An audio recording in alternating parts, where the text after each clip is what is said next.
I'm driving to a job in West Rutland, about 10 minutes from my house, and I hear this noise on top, and I see our peahen on top of my van.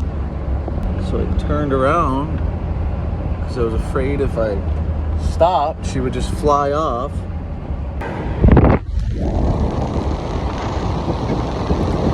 she is.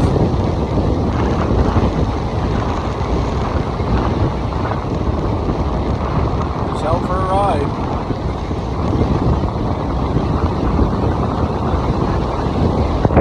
I was literally driving like normal, like 40 miles an hour, headed to work. Unbelievable. I pulled into the house and she flew up to my parents' roof.